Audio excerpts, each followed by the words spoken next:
Hello everyone, welcome back to another tutorial. In this video, I'm going to teach you on how to delete status on WhatsApp. First, launch the app.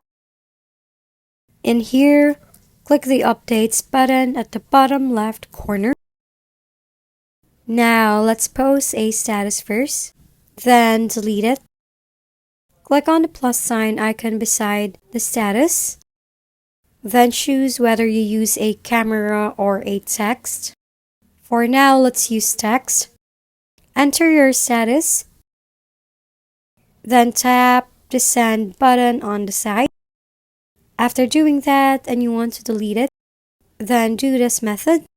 Open your status by tapping on it. Then tap the three dots icon on the side of the status that you want to delete. Then select delete option in the pop-up. Tap delete again to confirm.